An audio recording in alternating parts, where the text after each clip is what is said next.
Hey guys, how are y'all doing? Hello. So everybody had a good weekend? Yeah, it's been great. Yeah. Busy, but you know, Getting Yeah. ready for Christmas and everything? yes. I don't have anything to do to get ready for Christmas because we have the most low-key Christmases. Like we haven't done gifts for almost 25 years. Oh wow. Yeah, So that's how me and my husband are, but yeah, we the don't have to go kids. out Yeah. buying gifts, and yeah, a lot of it was because I was sick and never felt good. But Yeah. yeah, so it's nice. It's nice to not have to worry about shopping when Yeah. things are Well, crazy. it's funny. I really haven't done a lot yet because I'm a last minute type person. So, I Well, and I and my most of my kids are teenagers and they just want money anyway, so right, Yep. I right, don't have very much to do. yeah, And then we decided with our with my in-laws that we weren't going to exchange gifts this year. It just, it's more important just to spend time together. And right. so anyway, on to the book. Oh, when I was going to share a story, a funny story. Oh yeah, yeah, go ahead. Yes. So this just happened this today, and I just was cracking up. I mean, you guys may not think it's funny, but I thought it was hilarious. So we go to church on Sunday, but our church is kind of a satellite off of like a bigger, huge church. And so we decided to go to the main church today. And there are people there I hadn't seen for a very long time, right? One of them is this young man. He's like 33. He works in the at the coffee area where everyone gets their coffee, and he I know we know him very well. He calls me Mama Lynn. And I hadn't seen him in quite a few months. And so I come walking in with my husband and wave at him, and he just his jaw practically drops. He runs over, gives me this big old hug, and he looks me up and down because I'd lost a lot of weight since he saw me last. And I have never been cussed at so much in church. I swear. Okay. He was like dropping F bombs and shit. Yeah, like I'm like, oh my gosh. I'm surprised lightning didn't Oh strike my him. goodness. Like, are you supposed to talk like that in church? He goes, I don't care. Look at you. Oh. Wow. You're like, oh gosh. I Please thought don't it say was that. kind of hilarious. Yeah. Oh yeah. Wow. Yeah, he called me a hot mama. Oh. So that kind of made my day, but man, did it make me laugh. Oh. It's like, okay, I hope lightning doesn't strike. Yeah. It's like I'm gonna step away. I'm gonna go over here.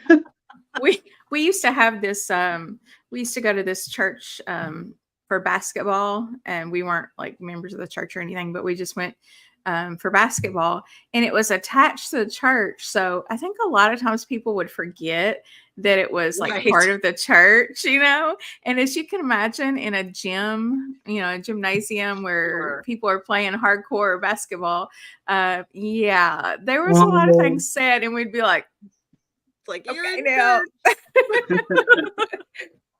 Oh. Yeah, you in All a right. Jesus gym. You better behave. That's right. So that was all right, that was my guys. funny story. Oh, that was pretty funny. Yeah. But the good thing is that, what you have done to get that response, you should be patting yourself on the back. Oh my gosh. Congratulations. Like, I swear, it made me feel so good. And yeah, just because most of the people in my life see me. And Yeah. so they don't necessarily, I mean, they notice, but it's not as extreme. Yeah. But yeah, it was pretty extreme for him, and his And reaction. you don't even notice on yourself either. Yeah. So I was gonna sometimes say from having day to day. somebody, yeah, like somebody to actually see it, and then it kind of reminds you how far you've come, even though Oh you yeah, know, but at the same time, you're just with yourself all the time, and so you yeah, don't really notice. So that's yeah, cool. That's exactly. Yeah, great. no, it's pretty cool. Yeah, actually, he wasn't the only one that commented. I had somebody else who hadn't seen me for a while and he came over and said hi to us and he looked at me and he goes, "Oh my gosh." And he looked at his wife and he goes, "I think we need to start watching her videos." Oh. Because he already knew I had a channel. Yeah. He had come over and helped me with some audiovisual stuff, and he's got his own YouTube channel as well about a totally different topic. But I talked to him before about carnivore, and so yeah, he said his wife says, "Yeah, I think we do." So maybe there'll be a New Year's resolution for that couple. You know, yeah, you never know. Never know who you're affecting, and you never know who's watching you either. Because I don't really tell a whole lot of people, but if they're as good of detectives as I like to think that I am, they could figure it out. You know, go to one platform and see me link a video, and like I could trace it back and I would be all over it. But of course, your name is in your YouTube handle, so they could find you. Well, that's not my last name though. Oh, okay. That's my middle name. Okay. Thank you, Sandra. I see your Sandra's note there. Yeah. So it would be more difficult. Like they probably wouldn't be able to find me just by searching for my first and last name. Okay. So that's right. And I even changed it on my Facebook. So my name on there is Kimberly Lane. That's my first and middle name. Yeah. But anyway. Cool. All right. Let's see here. Let me open up the book. So we started on chapter 15. We did 15, 16, 17 this week. And as Lynn said in a text message earlier this week, chapter 15 could have been like, we could probably talk for an hour on that alone. Yeah. So, and Lynn has prepared some slides for us, in case we need them during our discussion. So, yeah. So if we just happen to decide that we want to discuss them, we can pull them up. Yeah, that's awesome. It's so much better than just holding up a book. Yeah. Well, I was really shocked about something, but I'm sure you'll get to it. But there's one thing, and I was just like, oh, really? Okay, let's do this. Let's do this. We need to start out a new thing here. So each week we need to say straight out of the gate, what was the most shocking thing to you out of what you read? We have to narrow it down to one. Let's narrow it down to one just for this there fun was a little lot. thing here. Well, okay, mine so, Carrie, was yours? The stevia and how it affected insulin. I had no clue. I was like, I was just mind blown. What are we doing? What am I even doing? Yeah. For me, it was the taste of stevia. For me, it was the agave nectar. Like, oh really? Yeah, because I mean, of course, after last week, we read all about fructose and how horrible fructose is, and it says that the agave nectar is like 80% fructose.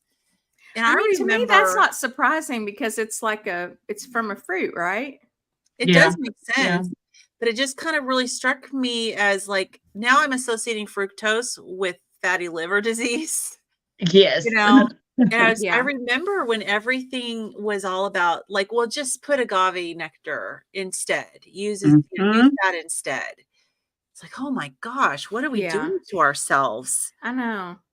I never got on that agave nectar train because when that all started, I can't remember exactly when it was, but I remember hearing about it.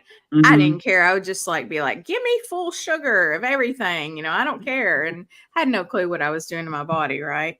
But that's also when I would say, and, other nurses would say this too, and doctors actually, let the patient have a piece of birthday cake and we'll just give them extra insulin. So, right. I mean, we're a little ignorant back then. Right. That's why you've got a sliding scale, right? Yeah. But anyway, so back then I was just like, yeah, sugar's the best. Give me full fat, full sugar, everything. But then the next when I did start keto and stuff, I started listening to Dr. Berry right out of the gate, and he was like, all that stuff's garbage. So I didn't really have an experience with it. But I had been doing stevia because of, him giving that a kind of a half nod of approval. Well, I mean, it was the whole thing with these sweeteners is that they were going from the artificial to what's considered natural and plant-based. And so I think that was what people were trying to do, was trying to be healthier. by getting rid of the artificial ones like the aspartame. Yeah. But not really. And of course, that was the whole thing was, well, if it's plant-based, if it's based on a natural product, then therefore it must be healthy.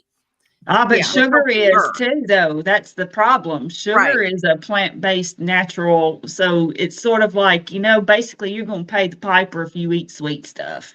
Yeah. Basically, there's just no getting around it. If you're using a lot of sweeteners of any kind, you are causing issues. I mean, I think very moderate amounts, very small amounts here and there probably aren't, especially of stevia. I mean, probably aren't going to hurt anything, maybe even of sugar, but what's crazy using is it they as said replacement. They said that it raised your insulin higher than Yes. table sugar. So I'm like, well, should I just have a little bit of table sugar in my coffee? Like, I got to have something, folks.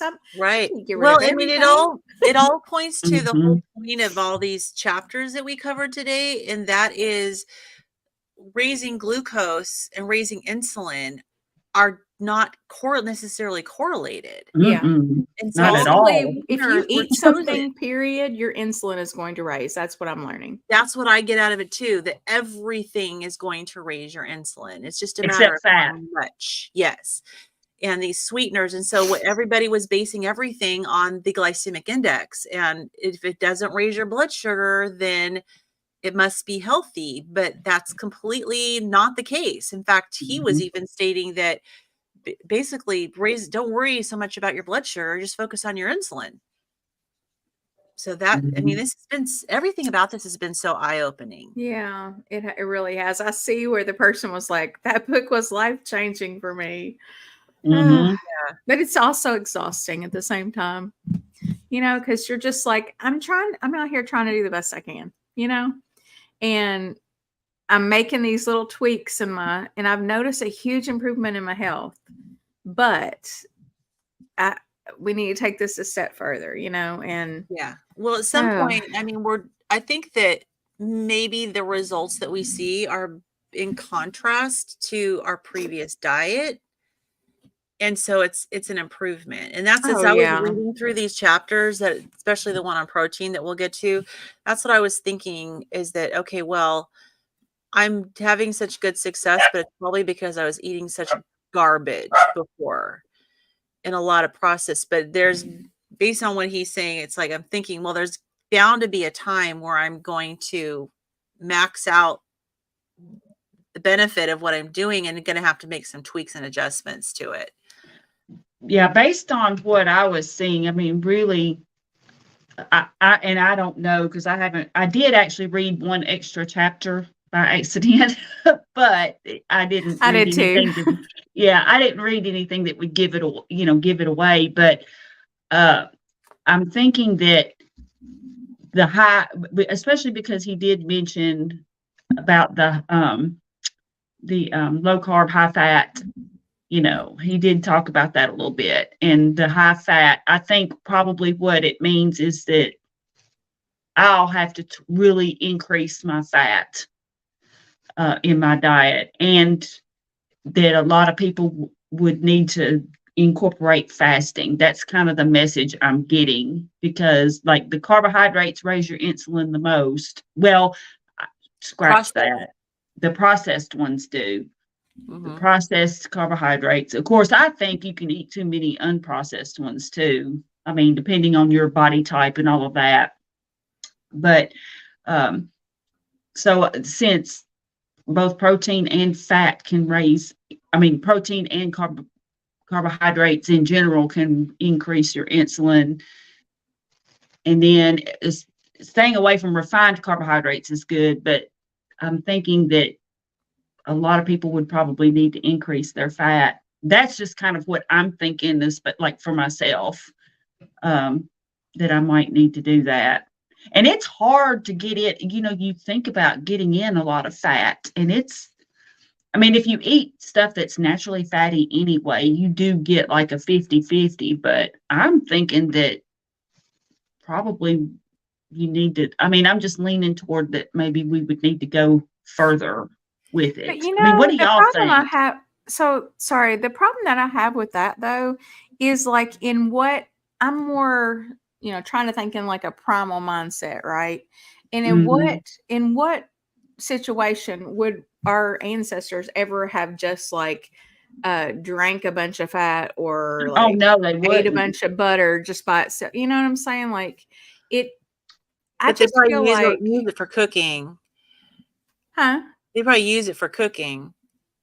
I mean, Yeah. like, when was butter invented? Or tallow, maybe like other Tallow. kinds of fats, like tallow and lard and stuff like that was Yeah. used traditionally. And I think I we just don't really, think they sit around eating. I don't oh, necessarily think it's great to No. sit around eating sticks of butter. I think I that's, think it was like what came with the food naturally. yeah, They like ate a what lot comes of with the food naturally, I think is fatty good. stuff, and a lot of times too, depending on what you buy, like I get as much as possible the 70/30 hamburger, for example. But a lot of it, I mean, a lot of people get that 90/10. They don't want any fat in it.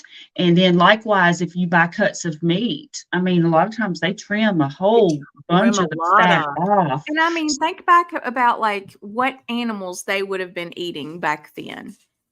Probably a lot of deer, a lot of animals that really weren't super fatty. Mhm. So while I think it's good to add fat for me, to heal my metabolism, I think if you're a person that's starting out with like a healthy situation, maybe not so much. Does that make Mhm. sense?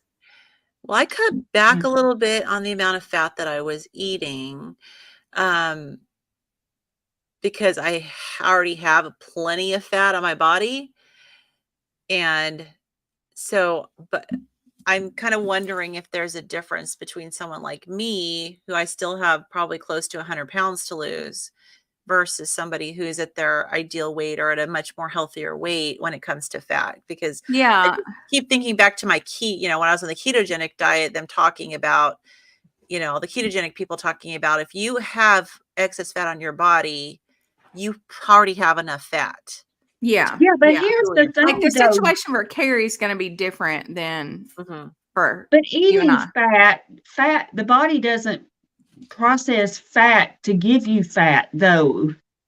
You see what I'm saying? I Yeah, but mean, she's the I saying like eating your own fat versus, although, well, you know what yeah, I'm yeah, saying? but I know see, there's definitely a difference between dietary fat and adipose tissue, because when you yeah, eat dietary fat, it doesn't add adipose tissue. But I remember when I was doing keto, they were saying that if you as you lose fat, your body will use that fat.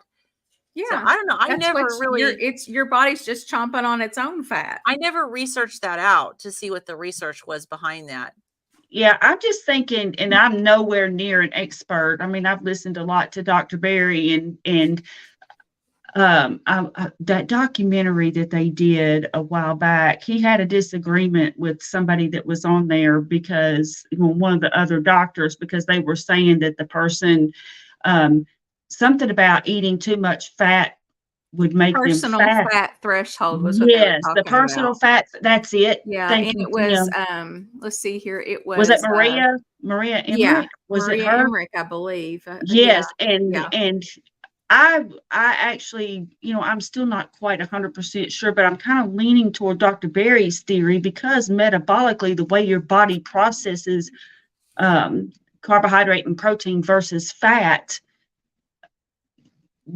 the amount of fat if you eat more carbohydrate, that keeps you from using your own fat versus That makes sense. eating fat. Yeah, so this would involve fasting. To eat your Yeah. own body fat, you're going to have to Hmm. fast, which Yep. goes back to what Jason's getting ready to tell us anyway. That's Yeah. right. Yeah. Yeah. Like I can understand for somebody, especially now, I mean, it could go way deeper than this, and I just don't have that understanding yet. I'm trying to gain as much understanding as I possibly can to help myself and eventually others. But for somebody like you, Carrie, you are on the thinner side. You're probably more metabolically healthy than I am. Okay. I have at least, let's see here, I'd say I probably have at least 40 pounds I could lose easy. Um, and so, I'm going to need to tweak things a little bit differently to kind of trick my system into getting back into a healthy state. If I had started this at 21 when I was, young and probably pretty healthy, it would be, it would be a different situation. The ratio might have been different for me at that time. Well, when it's Now, decades that of being messing with your said, hormones. there are also people who add more fat, especially women, and they find it does help, but I just haven't experimented with that on my own yet. So I'm just speaking from experience. And it's important to realize we are all different, and we might, like, one rule isn't going to like be 100% for everybody. Maybe you need to add some fat, but not as much as I might need to add, for example. Right. Or, so people have to tweak. They got to do their N=1 experiments, and that's kind of fun. Okay, I did want to comment on this before we go too fast or too far past the stevia. So I recently learned that there is like a gene that makes stevia taste absolutely horrible to some people. Really? So, yeah. I thought that was fascinating. So is that the same as like it having the aftertaste, or is it different? I don't know. 'Cause I know I I just know for heard me- that, and I was like, maybe that's for me Wow. too, because I don't love it. Like, I I just don't like the aftertaste. Like, it doesn't taste bad to me, but then it has this That's like, bad aftertaste. okay. I just think it just isn't great at all. So as soon as I heard that about it raising your Wow, insulin that's higher than interesting. table sugar, I was like, get that crap out of here. Yeah, it's like, okay, I don't need it. Yeah. Well, and there's a lot of people who are still, trying to lose weight and eating carnivore, but they're drinking a lot of like drinks that have those sugar replacements, like the stevia, the Zevia drinks. Yep. I know occasionally I Those have are one so of those. disgusting. I got some of those when they had like a coupon at Kroger where you could try it out. Basically, they would give you the full price of the item. And I was just like, this is the most disgusting thing I've ever tried in my life. I don't know. I'm not a flavored water type person as far as, and then you don't like I like flavored water like Crystal Light, but I don't like the subtle flavored water. It just like, I just would rather drink regular water. Yeah. Well, it was amazing to me, all the studies that he listed on page 171. He just talked about study after study after study that associated artificial sweeteners with weight gain. Yep. And it's insulin. It's the insulin. Womp, womp. Yeah. I love that. And it's not just weight gain. So he mentioned the risk of, heart disease. He said that there was this Northern Manhattan study that said there was a 43% increase in risk of vascular events, strokes and heart attacks with drinking diet soda. That was so surprising. And metabolic syndrome, which of course would make sense. But yeah, it's not just obesity that you're at higher risk for. It's even and increasing the cravings too, because then you find that you're wanting to eat more because you're not satiated, because you don't get the glucose increase along with the insulin increase, so the cycle's not completed. And that was I was like, no. Yeah, and as I said, glucose actually, when you eat glucose, it's not great for you, but at least it completely satiates, completely takes care of that little gnawing feeling that you have. Right. But when you drink sweet things that are artificially sweetened, you just keep wanting more and more because your body hasn't reached that satiation point. It doesn't trigger the brain. Yeah. Like glucose will trigger the brain. But it doesn't trigger those chemicals to be released. Because the American Diabetes Association, he quoted them saying that the foods and drinks that use artificial sweeteners are another option that may help curb your cravings from something sweet. And they said that, but that was not evidence-backed. No, it wasn't. They say a lot of things that aren't evidence-backed. Another example here of our agencies just spewing out nonsense. I mean, they don't have anything to back it up. They And just want it to be true. I don't know about you guys, but like I watch what I say very carefully on YouTube because I feel like if I don't have evidence to back up what I'm saying, it could be harmful to somebody. Right. But our government and all of these different agencies, they just like, oh, 5 of 6 doctors recommend. Like I feel like they just like flippantly say stuff all the time. So here's another thing that may explain that. I think we already knew this, but I just kind of put crazy in the margin next to this quote on page 173, because he said a full 83.3% of studies sponsored by food companies did not show a relationship between sugar sweetened drinks and weight gain, but independently funded studies showed the exact opposite. 83.3% showed a strong relationship between sugar sweetened drinks and weight gain. So who's paying for the study? And I can't believe it's still legal. Like it's so messed up that that's legal for these companies who are willing to pay a crap load of money just to get studies to say whatever they want them to say. And I can't believe that's still legal, that we can that we put those studies in the same bucket with the actual legit stuff. Well, and here's the thing that gets me is that it passes peer review. Yeah.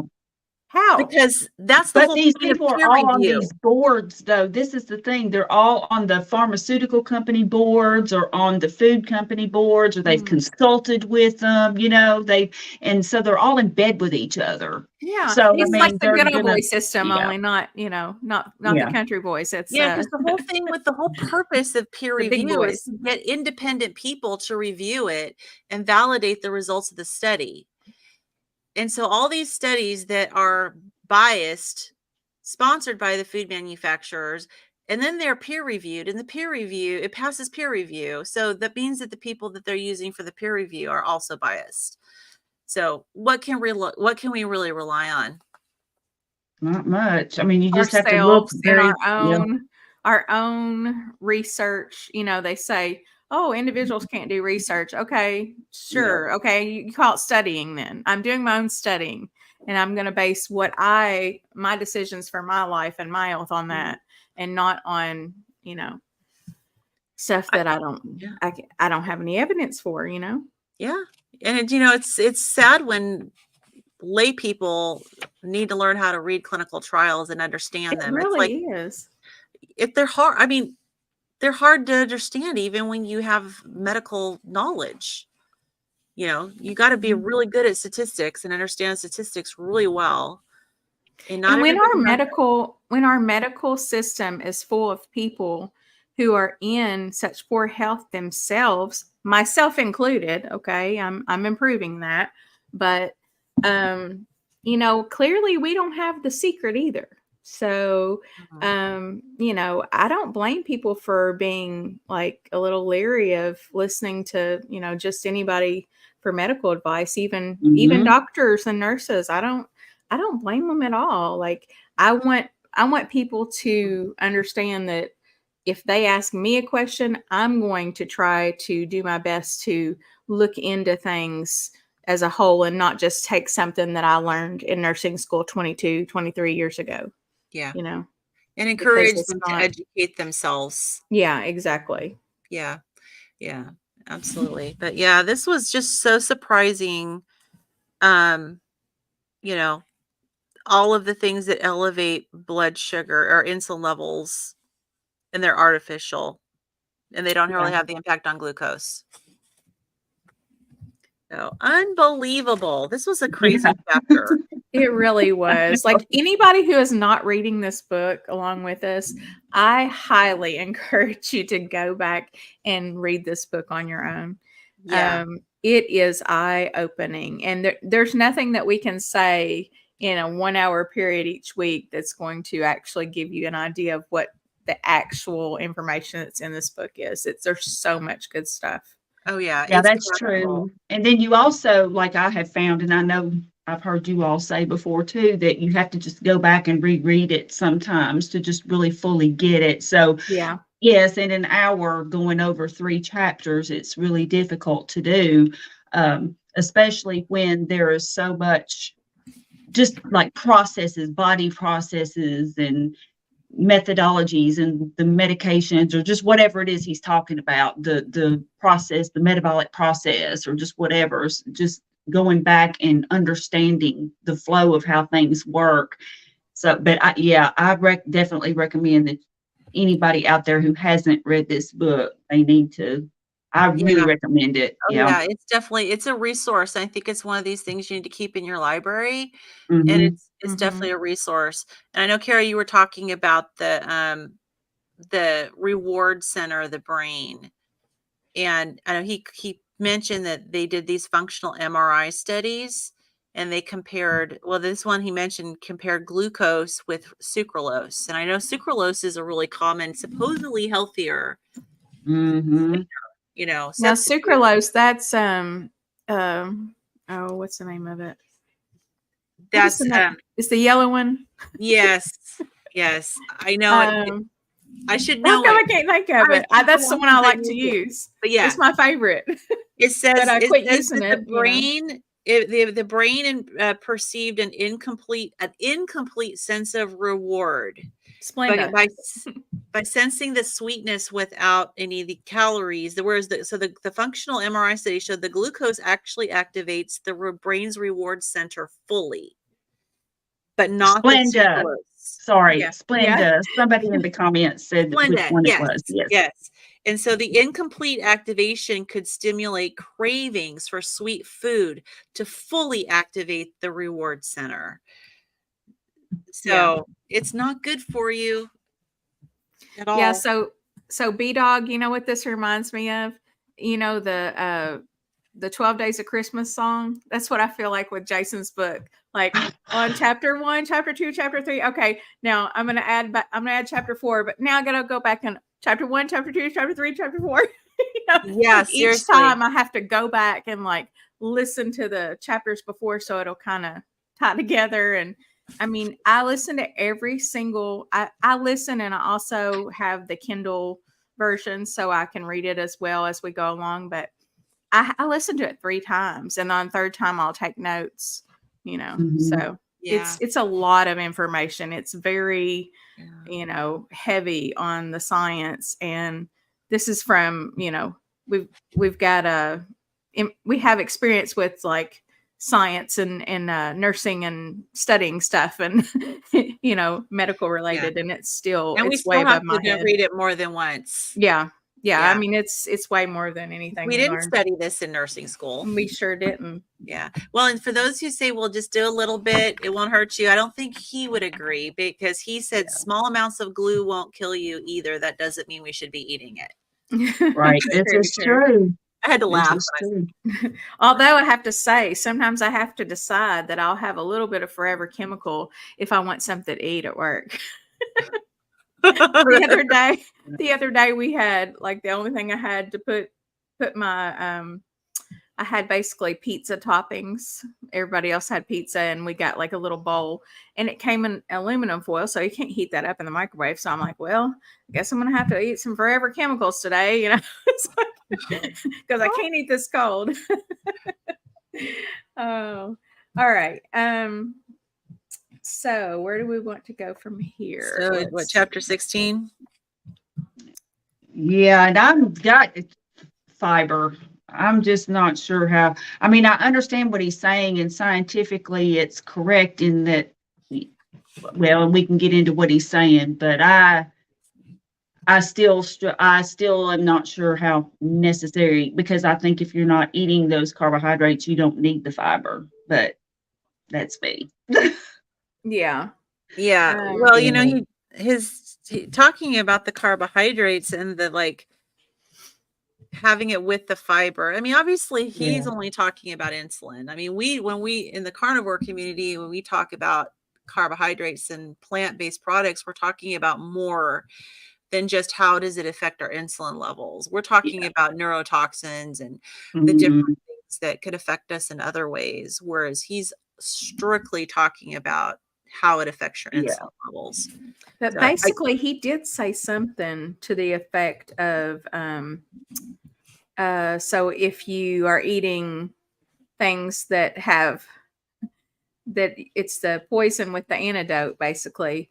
But if you're just Right. eating protein and fat, you don't need the antidote, which would be fiber. Yeah. So our body Right. knows how to deal with that, you know? Right. That when you combine the fiber with the carbohydrate, it lowers the insulin spike. Mm-hmm. Let's see here.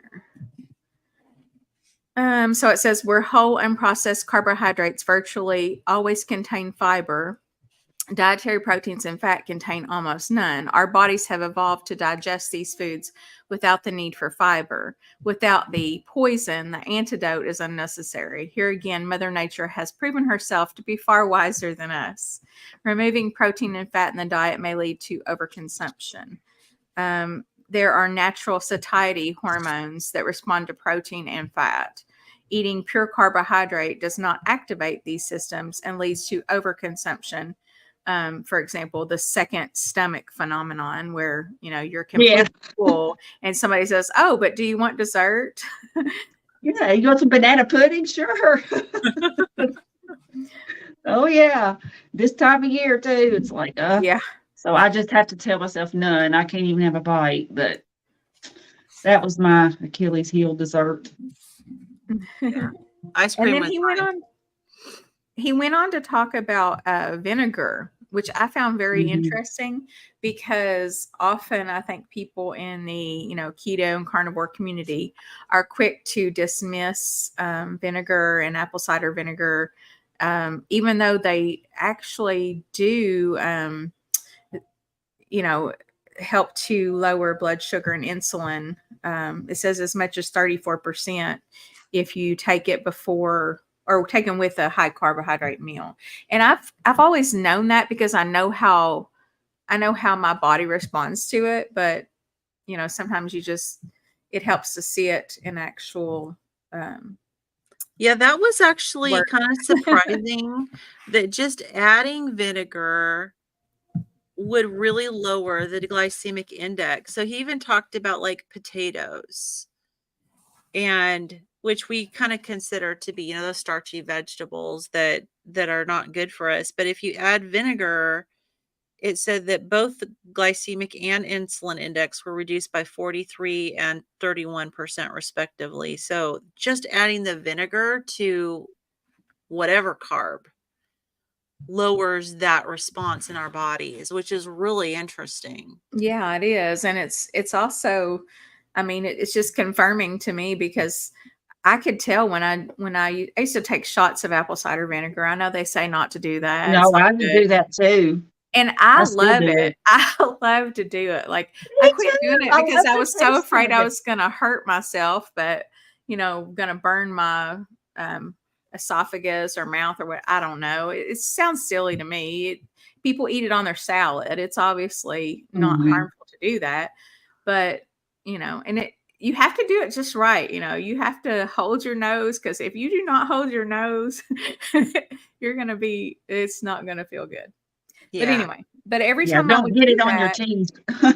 Yeah, yeah, you don't get it on your teeth. You have to just like seriously do it like a shot, that's what I like did. you I were did it in an shooting actual whiskey. shot Me glass, too. Yeah. and I can't imagine stringing that out for a whole cup of water. Like, no, I'm just gonna do that and then take me a big drink of water. But I mean, I could always tell that, I had quicker satiety with it. And then also it just I felt like it made my intestines feel better. Like I used to get a lot of stomach aches and stuff. I don't really get those anymore, but I just felt like it was good. It just felt good. Yeah. Well, and people have been using the fermenting and the vinegar process for, thousands of years to preserve, because they knew that the food, somehow they knew that the food was not good or healthy or whatever without it. So I think there's something to be said about, that our ancestors did know a lot of things. Probably a lot Yeah. of it's trial and error. I guess all of it was, but Yeah. And there's short-term studies, he said no long-term studies for the use of vinegar and weight loss, but short-term studies suggest that vinegar may help reduce insulin resistance. So there's definitely some evidence behind that. I wanted to go back to, I know we skipped over quite a bit, but I wanted to go back to where he's talking about wheat. Mm-hmm.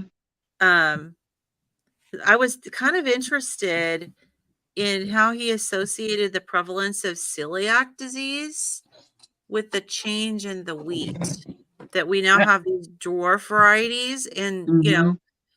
and it all started based on these people who believe that, concerns about overpopulation back in the 1950s, and that, like, how are we going to feed all these extra people? So they just, did all these, created a new higher yield wheat variety, and that's how the dwarf wheat variety came. But since then, it says the prevalence of celiac disease appears to have quadrupled. So, Yeah, like, and those new strains have not been or they weren't tested on people beforehand, so nobody really yes, knew. yes, Yeah. he says they were not tested for safety, but were merely assumed to be safe. Mm-hmm. Holy, how often So does we that were the happen? guinea pigs. We're all guinea pigs, seriously. Yeah. Yeah, But, really. it just goes to show the mindset. Like, you can tamper with nature and create things that nature doesn't create on its own, and then automatically just assume it's safe. What? Because it looks like a grain of wheat. And really, when you actually look at it, it doesn't really even look like it per se. Like the seed heads are huge and the stalks Right. are tiny. I mean, it doesn't look like traditional wheat at all. Yeah. It looks like a mutant.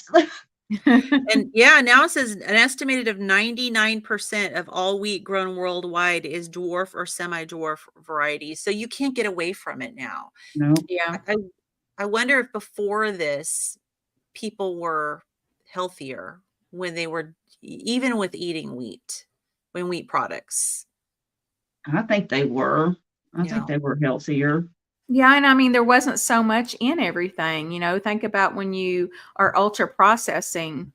I mean, you're not just grinding it down to where you can make bread out of it, but you're, grinding it into oblivion, so where it's so powdery thin and removing all the fiber and everything and making these ultra processed foods. I mean, that's such an overdose of something that has such a high glycemic, index, or it's just yeah, and they're ridiculous. machine ground now and not stone ground. Like, Yeah, Mhm. exactly. before I was carnivore, I actually quite a bit made my own bread. But I actually bought the wheat berries, which I'm sure were probably the dwarf variety, but I bought my own wheat berries and I ground them myself and made my bread. And it never sat poorly on my stomach. And I have my gut reacts to a lot. And I noticed that and maybe it was just the fact that it was ground not quite as fine. It was still Mhm. pretty good, but it wasn't, and the fact that it was the whole wheat berries. I don't know. It was something about it that just sat better on my stomach than regular bread. And just a quick note, if anybody is interested in getting into detail about the whole history of the genetically modified wheat, read Dr. William, well, crap. I just went Is blank it on that his movie? name. Is it the book called Wheat Are you talking Belly? about Wheat Yes, the Belly? book is Wheat Belly. Yeah. Yeah, William Davis. Thank you, Yeah. William Davis. Um, I've got all of his Wheat Belly books, and they are just really good. But he really delves into just the history of the agriculture in general, and then he goes into like the Egyptians and that wheat versus then the changes that were made historically to wheat and Talking the about a book that is hard to follow. Oh my God. Like, you have got to concentrate every minute of that book because yeah. it is such a science packed. Yeah, he's super smart. Hmm. Interesting. But yeah, he talks about the fiber being an anti-nutrient, Yeah, and the carbohydrates being the toxin and the anti-nutrient, kind of like the antidote. Yeah. I thought that was an Mhm. interesting way of putting it. Like the Yeah. fiber is the antidote to the carbs. So if you have them together, then it doesn't have as much of an impact. And of course, from our perspective, we're like, well, we don't eat carbs. So, Yeah. it's not even an issue. I do think it's from what I've studied, it does seem to be truly an unnecessary thing to Yeah. consume. Yeah. And there's definitely, I mean, he's again only talking about how its effects on insulin. A lot of people get really gassy and bloated with fiber. Oh yeah. Yeah. Mhm. And What- it's funny, like after you hit a certain age for a woman, um, which is no certain age, it's just more of a time period. But we just, man, our body just changes in such a crazy way. Like when we get like pre or perimenopausal, it's our body just decides like, nope, you're not going to eat that anymore. Nope. Right? Sorry, you like donuts? Too bad. You're going to That's so cough true. constantly, You want to or eat that salad? you're You're going to going to swell up bloat. like a exactly. That's the crazy part is, I mean, a person could have a whole career based just on helping women to not feel like garbage during, Oh yeah. before, during, and after menopause. Mm-hmm. Yeah. Very true. That's why I like Mindy Pell's. Yeah, She she's good. focuses a lot on women and has a lot about menopausal, postmenopausal women too. So she's a good resource. I've Although got to check she's not her hard. out. I have not yet, and Nicole recommended her too. So I've had several recommendations. I just need to do it. I just need to look at her stuff. So Oh, thanks for the reminder. she's fun to watch. So yeah, she'll keep your Yeah. attention. She's very energetic. So, Cool. my Apex Odyssey said maybe those tiny ground particles are absorbed into the intestinal wall better than larger stone ground particles. Yep. So He maybe talks about so, that. especially with when you have, leaky gut syndrome, which a lot of women have around menopausal age. Your intestinal wall barrier is a little damaged and proteins start making their way through into your bloodstream that aren't supposed to be there. And then you start developing, an immune response to that because your body's like, what the heck's this? And it's not supposed to be here. And so, I mean, I don't know if that could contribute, but definitely wheat as a whole, like I that's what happened with me. I'm pretty convinced. And he I thought compares he it. mentioned that He in Oh, he there. may he he compares may it have. to cocaine. So when it comes Oh to yeah. like the Yeah. stone milling versus the fine powder, he said cocaine users will know Yeah. that very fine powders are absorbed into the bloodstream much faster than Quicker. coarse grain. Mhm. That's what allows for higher highs, both for cocaine and for glucose. Yeah. So yeah, But I'm grinding talking it more down into about like the finer actual powder. proteins that your body would react to versus like the absorption of the glucose. Does that make sense? Ah, I see what you're saying. The proteins themselves, like Like the what is it, proteins being in gliadulin? parts where the proteins are in parts of your body they're not supposed to be, Right. you know. Right. That's probably what's I was listening to an interview with Dr. Sylvia Clemens and Anthony Chafee, and she was talking about that. She does so much research in the area of applying just a meat fat based diet to various illnesses. And she was saying that her theory, I don't know how tested out it is that that's what autoimmune disease is all about, is these really, really linked to leaky gut and these Yeah. proteins getting into the bloodstream that aren't meant to be there and mounting an immune I'm response. pretty convinced that's what it is. I've studied this a whole lot because this is all my problem that I've had it's all autoimmune symptoms, but yet I don't have a diagnosed autoimmune disease. So usually it takes years and years and years to get a autoimmune disease diagnosis. And by that point, you've probably already figured it out on your own and, done something to stop it or Well, hopefully does something to I make always it a little thought better. the first time I ever heard you and your channel, I was like, oh my gosh, it sounds like my mast cell activation syndrome. Like I could relate to so many of your symptoms. So, you never know. Yeah, I had questioned if that was the cause of some of my problems, but there are so many different conditions that are so similar, Yeah. and it's just like the MCAS didn't quite fit what I was experiencing, but I definitely think a lot of my symptoms were histamine related. Mm. But when you think about it, like your body's response, your body's response to the foreign things can stimulate a histamine response. That's part of it. Mhm. Like, I don't know. It's so exhausting and time consuming. And my husband's probably so tired of hearing about this. Like, bless his heart. He's Yes. over here in the kitchen. I'm like, he's probably like, I've only heard about this for 10 years now. And every time I would think I had solved it, I'm like, babe, I think I know what it is. I think I know what's causing me to be like this. It's this, this, and this. And he would be like, okay, next week, babe, I know what my problem is now. It was always something like a new thing. And now I just think it's just like it's autoimmune symptoms, and it's probably due to leaky gut and probably due to hormone imbalance. And we all know that that's due to what you have been eating, the garbage you've been eating for your entire life. And sometimes if you can find the solution, you don't necessarily need a diagnosis. Yeah, this is Exactly. true. And the autoimmune diseases are all like one big continuum anyway. Like they only diagnose you with RA because you have this symptom of autoimmunity. Okay. If you have dry eyes and dry mouth, like I have, they're going to go down. Oh, maybe you have Sjogren's.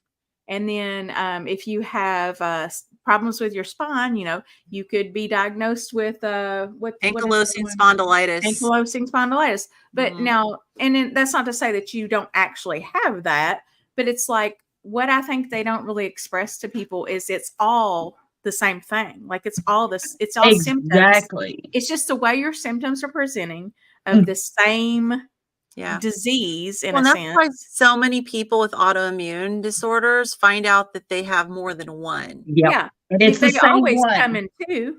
I think it's the same thing. It's just, like you were saying, it just presents because in your different body doesn't ways. know what RA is. Does your body know what RA or ankylosing spine? No, your body knows that it is sick. It's turning on itself. It's got, it's getting proteins in places that it's not supposed to have them.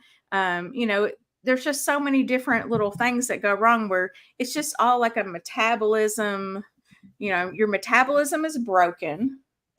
And your body's sick, and it's just screaming out for help, basically. Mm-hmm. Yeah. True. My Apex Odyssey said that sounds like an episode of House. That's why I chuckled. Yes. I mean, I feel like an episode of House. I would go to the doctor and I would just be like, hey, doc, I'm one of you. Okay. So don't think I'm crazy.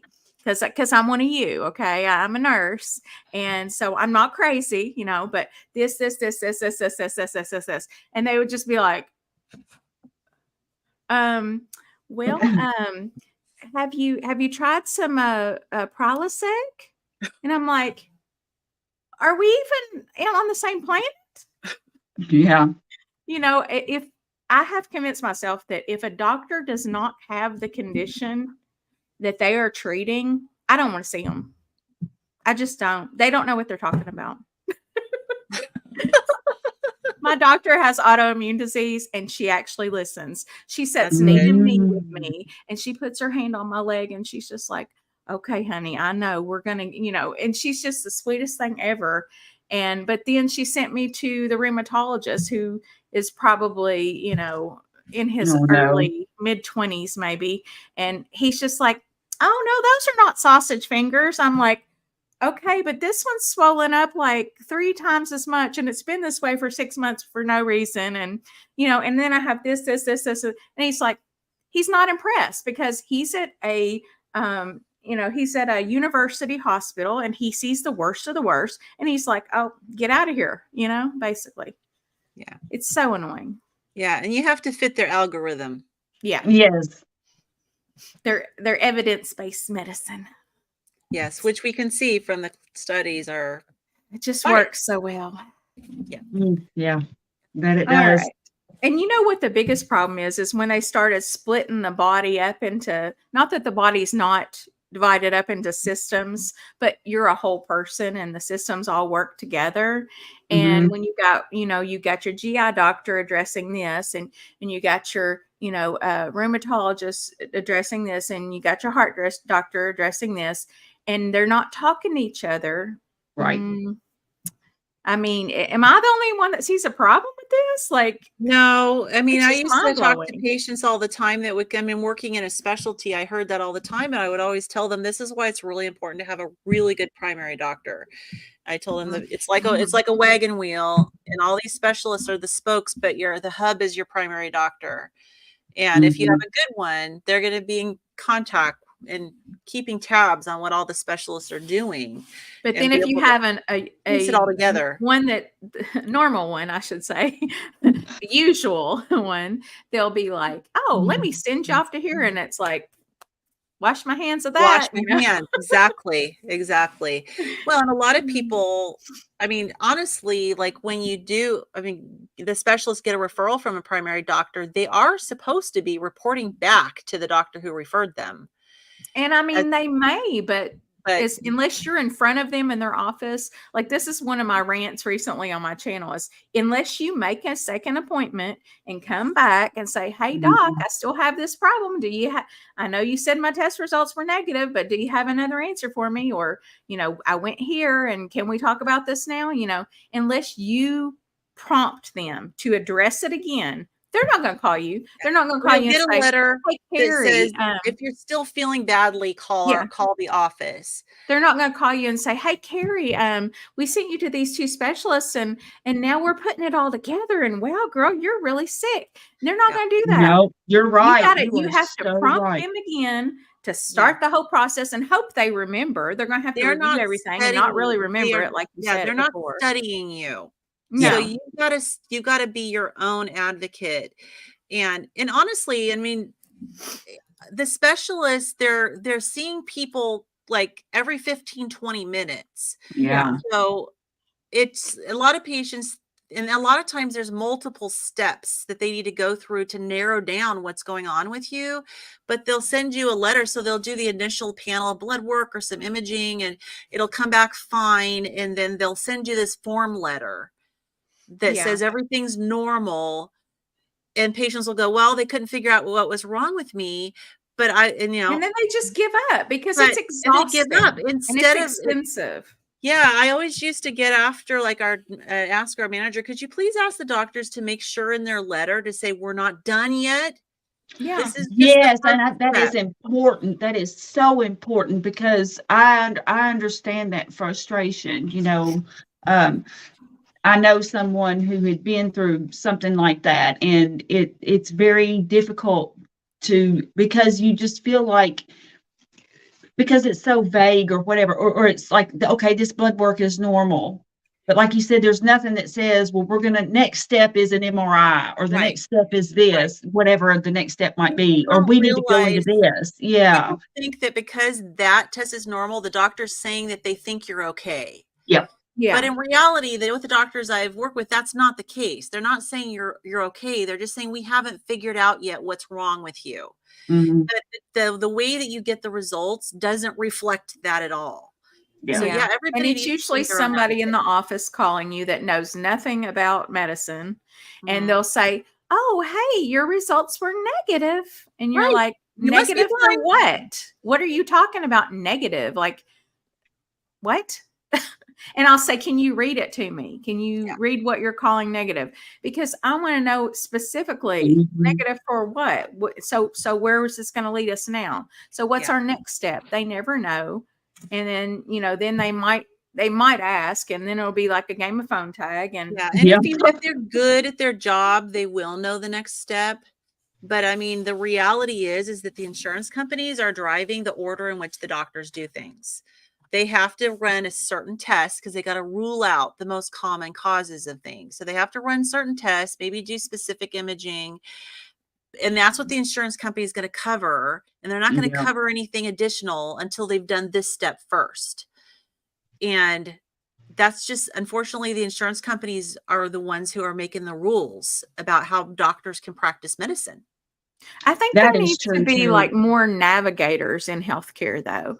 Like there need to be nurses that are in, you know, maybe case managers or whatever that are in charge of people on an outpatient basis. Like There are, somebody should but be only the calling really me and complicated saying, patients. It's like yeah, only the but really I mean, it should be complicated patients. for all patients. Like, if you have a problem and you went to the doctor for your problem, you shouldn't have to manage that whole, Right. you know, thing. Like, because they don't know how. Like, why would you? You're just a person that's not affiliated Yeah. to You know, medicine that's in a any very way. valid point because you're having to juggle between, you know, I know somebody there again who's been through this, and I have to a much lesser degree, but it's like you have to juggle between this one and this one and this one. And as a regular person trying to communicate, and well, no, we have to do this first. And so then you need to contact so and such. And it's just this whole sort of a, so I agree with you, Kim. There really does need to be some sort of anchor that guides you through the whole process Yeah. I because mean, it is frustrating. when it's Yeah. hard to navigate for a nurse, I Yeah. mean, what does that tell Yeah. you? It tells me that the system is really messed up. You It's know, not and it good. just, I get so heated about it. I can't help it. Well, It's you like know, my and soapbox. having worked both inpatient and outpatient, there's such a big difference. If you've never worked Yes. outpatient medicine, it is hard to figure out. I felt like I was in a foreign country when I I've went never done to it and I don't want to do it. outpatient. I ended up loving it, honestly, but your ability to help people in outpatient nursing is definitely significant. And so I think one thing a lot of people don't realize is that, and this is, I don't know, I hope I'm not speaking for all the doctors and out there that in outpatient, there are nurses. And so when you call, if you really want to discuss what's going on with your health, ask to speak to the nurse Yeah, because the but the nurse, problem is it's like pulling teeth to get them to call you back. I've specifically called and asked on multiple occasions, can you have a nurse call me? do And they it have, might be 3 days later, they might think about it. do you get Think a about call from a nurse or do you get a call from a medical assistant? a nurse like 2 or 3 days Oh, later, you I guess know? I've been really They're fortunate. just so like, I've worked at places where we have like a whole nursing team and I mean, I they don't would know what just, they have because I never yeah, see the nurse. if you called and asked to speak with a nurse where I worked, your call would get directly sent to our nursing team. And we had like 5 or 6 of us that one of us would pick up the phone and I talk to mean, you right just away. getting someone to fill my medications. Like when I don't take Adderall anymore because with my diet change, I don't need it. And, you know, anyway, so weaned myself off that along with other medications, many other medications. But when I needed that, I had to go every 3 months to the doctor. Right. Then I would have to call every single month to get them to send my prescription in because God forbid a controlled substance is, you know, Right. sent the prescription, you know, you have to have it sent every single time. Right. Yeah. And I used to have to pick it up every month and it was just such a pain in the butt. And, you know, half the time they don't want to call you back. They act like you're some kind of criminal or something. Oh, yeah. I'm probably over exaggerating because I tend to do that, No, but you're not. it's I You're have just a, not, so yeah, like really, yeah. God, it's just, it's especially if you're on annoying. pain medication, Yep. Mhm. you know? Yeah. I Yep. mean, it's true. You got to go through. I'm surprised they don't frisk you. Oh yeah. And You then, know, and do then a like cavity search. the littlest thing and you would get just the third degree. Like, I'm like, do you think I want to take this? Because really Right. it sucks. If you need Adderall, it doesn't do to you what it does to somebody that's using it as a party drug. Right. You know, if you Mhm. need Adderall, I mean, I could take it and go take a 2-hour nap. It does nothing I mean, it makes me a little more focused, but it makes me so focused that it'll make me forgetful. and I've had so many years in my life of like making systems to check myself, check, triple check, because I know that I can be forgetful sometimes, that it gave me like an OCD almost, like I would just check, and I would rather do it my way, that way, than take that medication and forget, basically just be like not on a log. That's the way I felt. Well, there's so much that needs to be changed with our healthcare system, but I definitely have experienced, I guess, the good nursing side of it that won't frustrate you. So, because we did have a really good nursing team, and where I work for, I think, was very fortunate that we had a lot of good access to nurses. Yeah. But make sure if you're going to call and ask to speak to the nurse, make sure they don't get you a medical assistant, that you're actually talking to a nurse. Yeah, that's true. I just recommend everyone have an advocate in healthcare, no matter if it's an outpatient thing, if you don't know enough yourself to navigate that, or especially inpatient. I say everybody that comes to the hospital needs to have somebody there with them to make sure things aren't repeated, make sure things aren't delayed, make sure things are addressed in a timely fashion. And, we do the best we can, most of us. I know I do the best I can. I try to make sure that I advocate for my patient like I would my family member. But, there's a lot of hands in the pot. So I have experienced having family members there that have even told me, "Oh no, they did that yesterday," and I was like, "Oh, okay, thank you for telling me that, because I didn't know that." And so, or they'll say, "Oh no, he usually has 30 milliliters of that," or just they know little things because they're there the whole time. And so that's my biggest recommendation to anybody. Yeah, absolutely. All right. Well, we got protein, chapter 17. So from all the maladies, I have to. Yes, I agree, Mike. And Mike, I have pretty much, I don't want to say healed because that's a strong word, but if the symptoms are no longer there, I mean, whatever you want to call it, right? That's all I care about. Okay, so protein. Where we want to go with this one? What was the most? About how much it increases your insulin levels. Like Carrie said at the beginning, all food increases insulin levels, and protein is definitely one of those. It does. I was hoping as we went into this chapter that he was going to say, just like fiber kind of offset the insulin spike on carbs, I was hoping he was going to say that fat does the same for protein, but it doesn't. Well, it kind of does, because the fat, if you eat it like at a 1-to-1 ratio, you're eating more fat. So there's a satiation. You're full. Yes, thank you. You're full. Yes, the key is the satiation of the meat and the fat. Because it still is going to spike your insulin. There was the one, was it in this chapter? Okay, there was the figure. We can actually go look at one of our slides. Yes, let's look at the slide. The figure 17.1. Yay, bring out the slides. Let's see here. Okay, so figure. It was not that one. It was that one. Yeah. So he was talking about a study that was done, and people were fed 4 different types of protein. So eggs, turkey, tuna, and whey protein. And how it affected their insulin levels. All of it affected the insulin level. The whey resulted in the highest insulin level, but that the whole thing he said it also affects your satiety. So the chart that he put here has to do with how much they ate 4 hours later when they fed them another meal. So actually the whey was the best. So he said that different proteins. So one of the things he said is you can't lump all the categories of protein together and expect that they're the same. each one has to be looked at individually. So the egg and the turkey, the people who ate, again, they ate 4 hours later, ate the most. So the big tall bar means they ate more calories 4 hours later.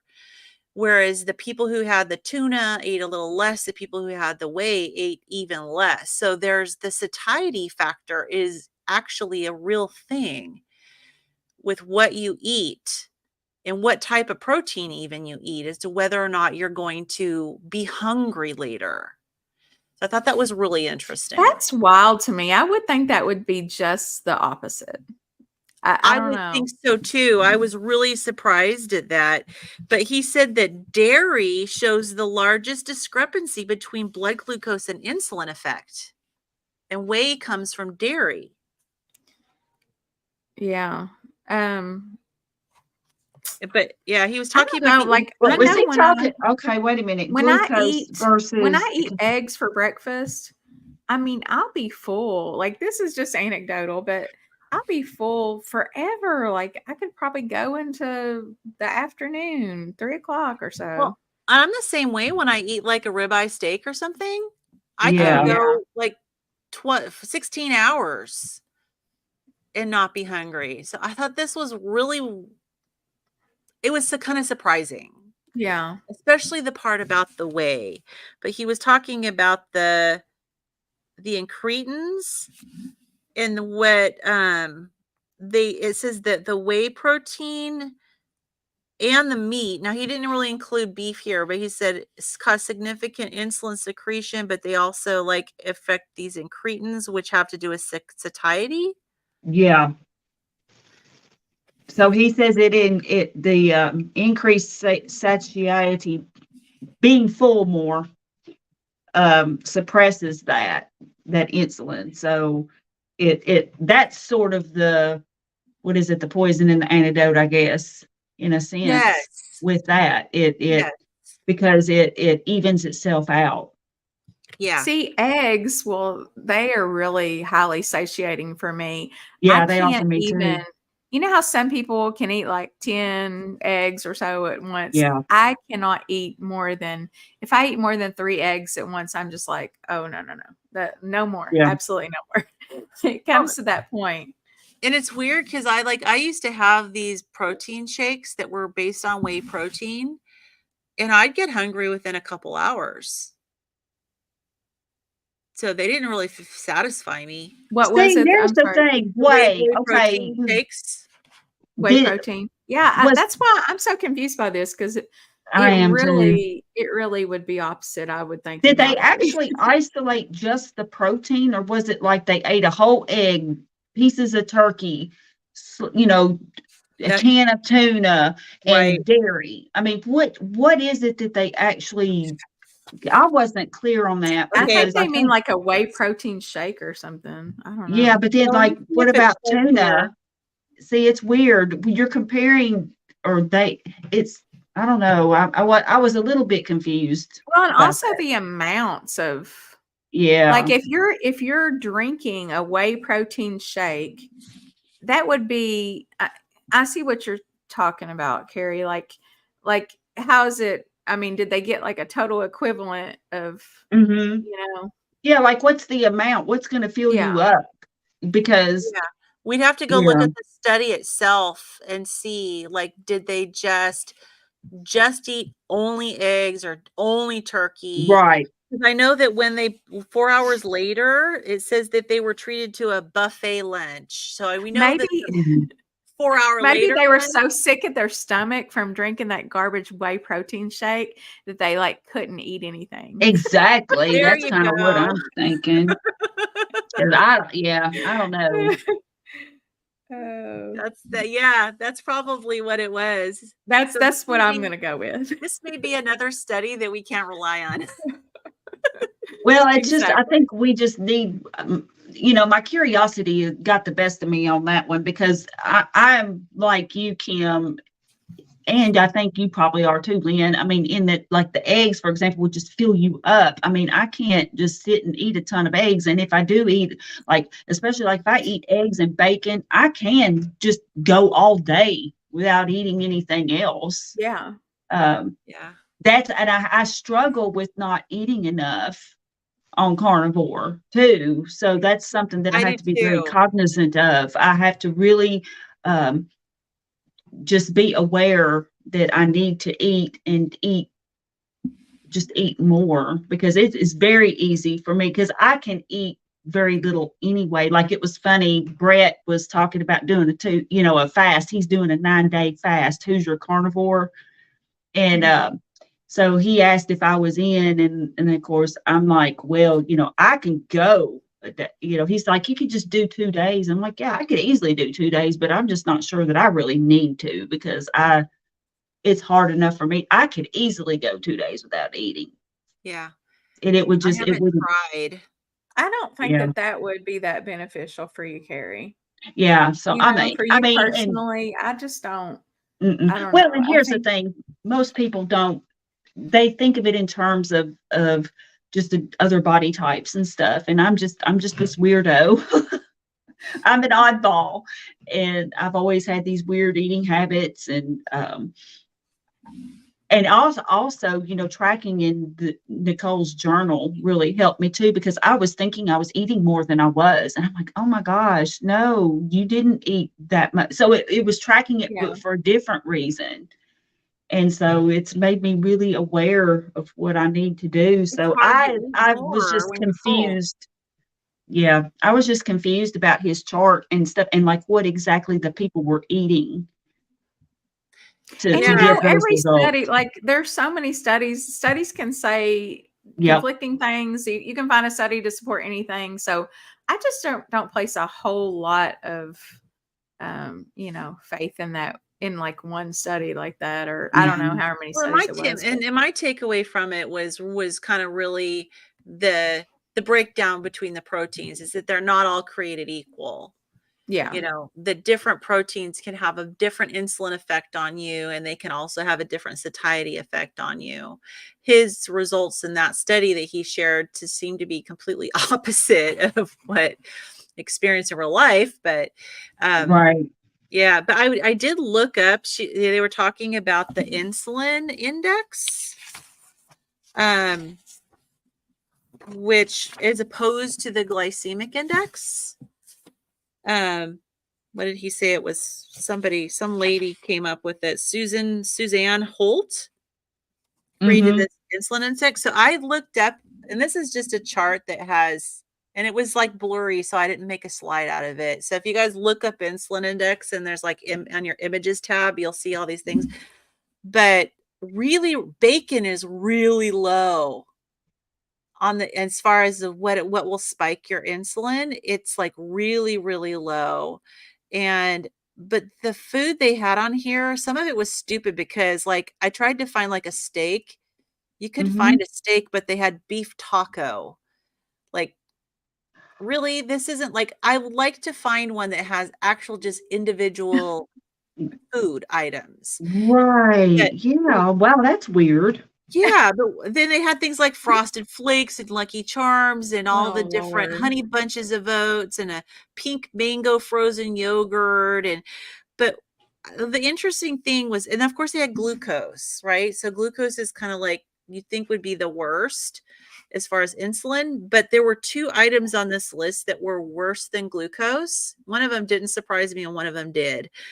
So one of them was jelly beans, which I guess shouldn't surprise you because they're pretty much pure sugar. The other one that was worse than glucose is grape nut cereal. Really? That's odd. I Huh. mean, Yeah. Weird. So But yeah, I'm I gonna have don't to know. do It's a just, little more digging and see if these I are can find. probably the same people that classify pizza as meat. true. Oh yeah. Well, In some of these epidemiological studies. I saw another Yeah. chart that had kind of like this one and it had beef. It had like beef lasagna. Like, Mhm. that's like a mix of all these different Yeah, and you could ingredients. put a lot of different things in there too. Yeah, like why would you even put beef lasagna in on an Mm. insulin index? It's weird. It just, You I would just have ground people are beef or stupid. a burger patty or, a Right. ribeye steak or just something like Right, or that. like 3 ounces of cheese or, Yeah. this type of cheese. Be specific Yeah, because like then you Limburger cheese, whatever. yeah, Yeah. because then you can go and you can actually look at the individual ingredients of what you're gonna make if you wanna make a lasagna and see how that's impacting your insulin. But no. Yeah, Yeah. because we all know what would impact the insulin on a beef lasagna. Hello. Mhm. Pasta, Yes. but but whole grain pasta was kinda low on the insulin index. Oh, because they want those healthy whole grains. Yes, they do. I kind of question that too. That's As was It's bologna. this sounds like a bunch of baloney to me. It does, like, seriously. Like, who comes up with this? well, I eat a lot of bologna. I have to confess. I eat bologna and liverwurst I don't and think there's anything wrong with bologna hot on I dogs mean, and spam, and I eat Vienna sausages.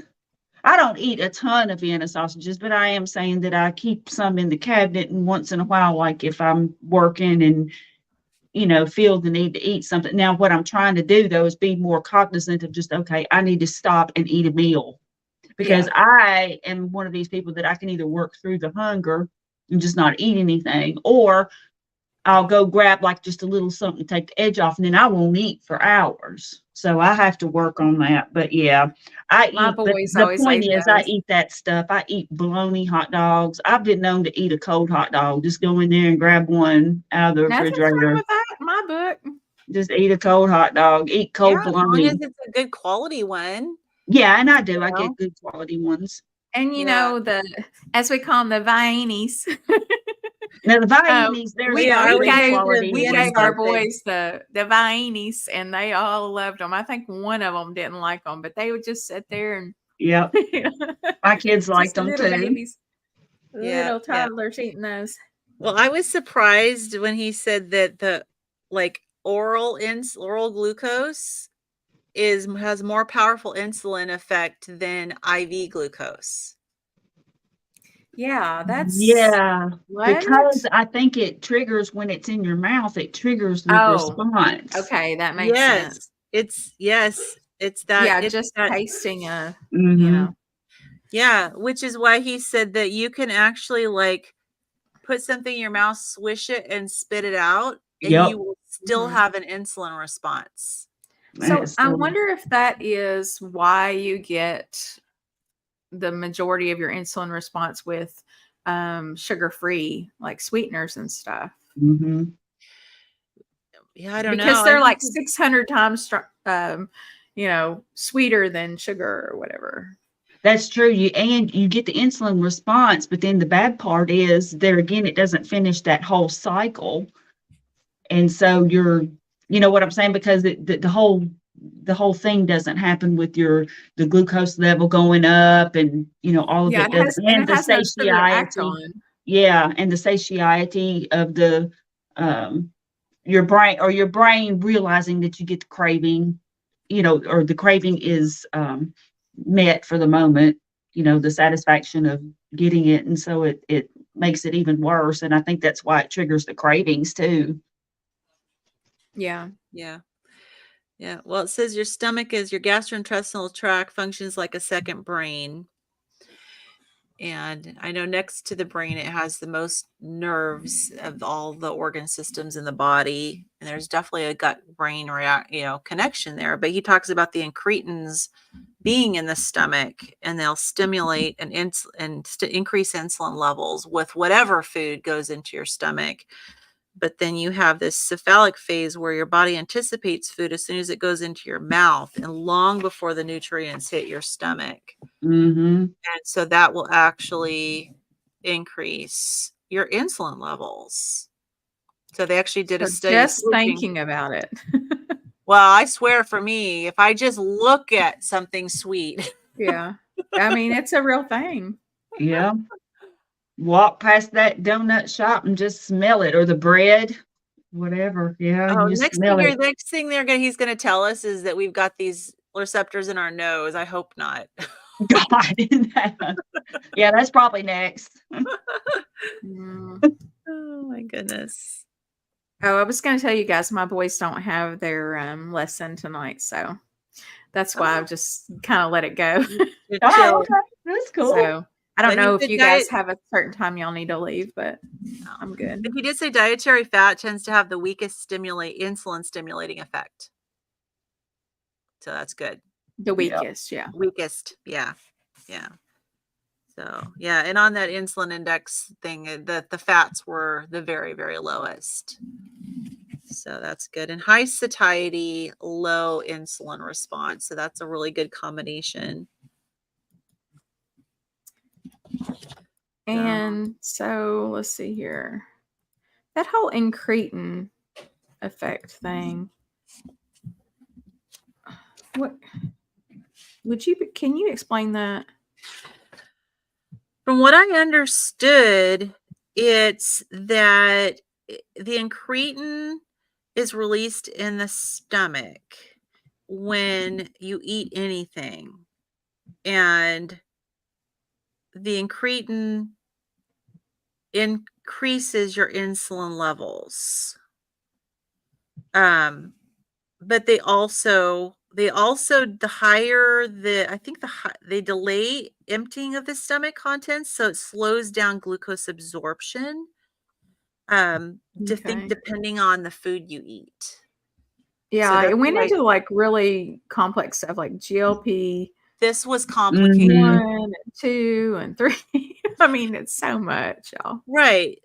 And I think part of that is, what is it? Doesn't that affect, or Ozempic, doesn't that affect those GLP? I think so. Isn't that an inhibitor? I believe so, yeah. Yeah. So that's all tied in, because I thought anyway that was the same thing. Well, those are the two incretin hormones.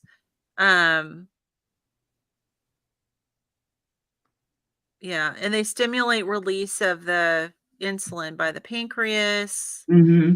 I kind of got the impression that depending on which food you eat, it will determine like which one of those hormones is more, kicks in.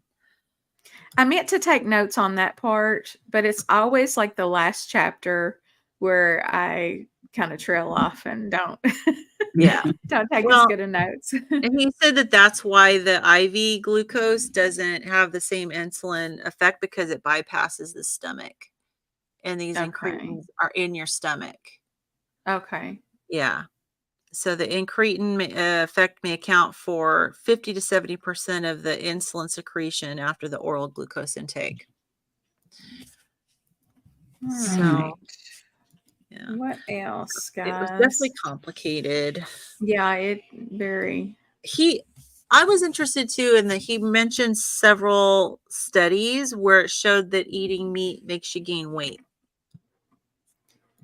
Yeah, he basically, I saw in this one part where he said that, or I remember that he said that basically any food can make you gain weight, right? Because of the insulin response.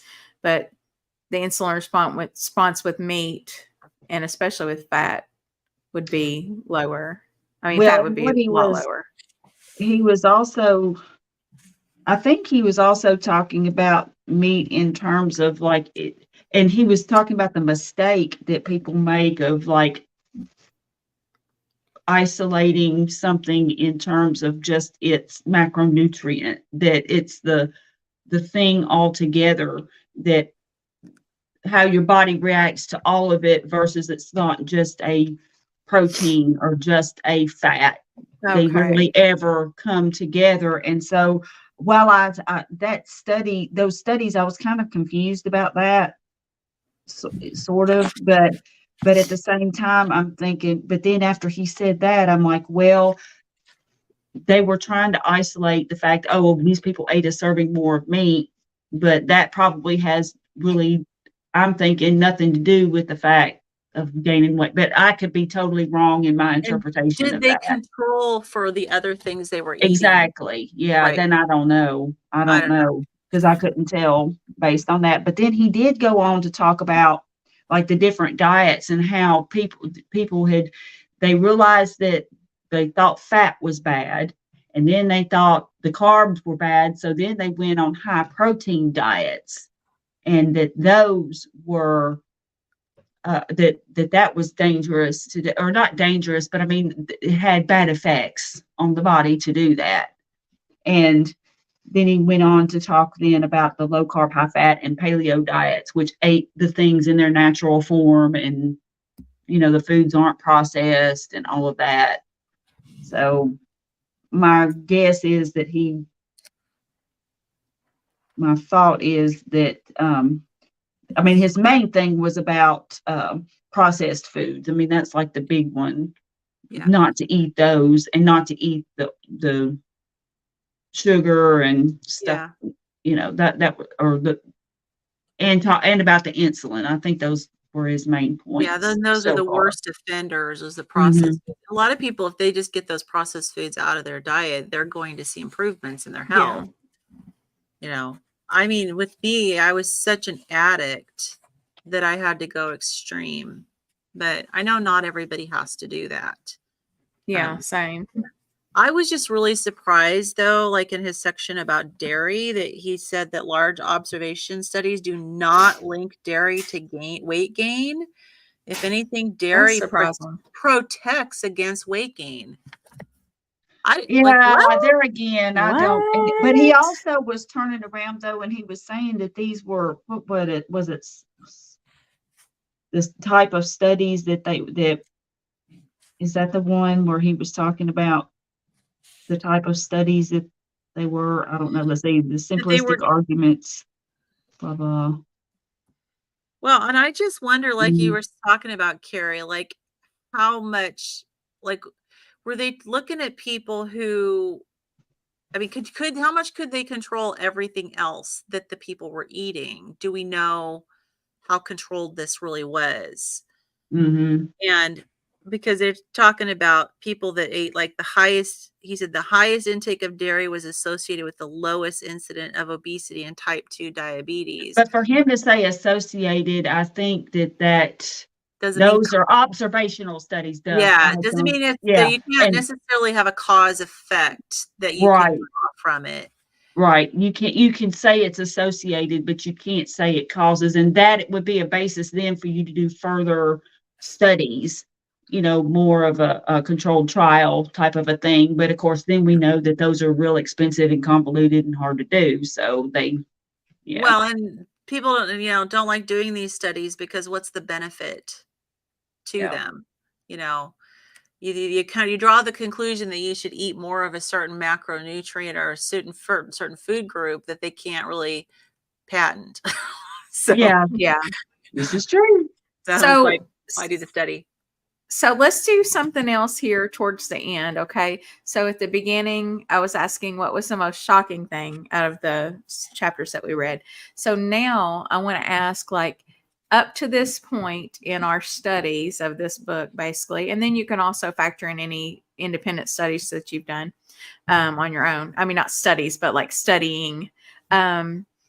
What are your 1 to 3 kind of takeaways that you're going to apply to your life, or that you think, okay, yeah, this confirms I'm doing the right thing, or, does that make sense? Mm-hmm. For me, it's definitely the sweeteners. I guess I didn't realize the extent that, that we're mainly concerned about. I mean, I knew that the insulin, because I had heard other doctors, like specifically Dr. Berry, talk about getting your fasting insulin checked, so that the insulin is important. But because glucose is stressed so much, we've all, I think, found ourselves falling into it doesn't raise my blood sugar, not really realizing what the insulin is doing behind the scenes. And so for me, like, especially things like stevia, now I don't really eat a lot of stuff that is sweetened, really. Actually, really, I don't. The only thing, and I can't remember what's in it, but it's Element. I'll sometimes put Element in my water. I don't drink it every day, but I do have some, and at times I'll use it. So, but just to be more cognizant cognizant of the sweeteners and everything. And I mean, my blood work looked good. I mean, my fasting insulin was only 3.8, so it's doing good, but it's just, yeah, I did not realize that the stevia, that just blew me away, that it was even higher than the glucose. I was just floored. So that for me is to be more cognizant of the sweeteners. Yeah. Yeah. I think for me, I'm kind of very similar to Carrie in that, really having the realization of how the glycemic index really doesn't mean anything. And I mean, and even looking at the insulin index, at least the ones I looked at don't mean anything either. But, you know, but I think that I know where he's leading because he's all about fasting, right? And having those, to me, the big takeaway has been really making sure that I have those periods in between when I eat. So that regardless of how my food impacts my insulin levels, that I give them a chance to go back down to normal and have a period of time where my body is just at rest from food. Mm-hmm.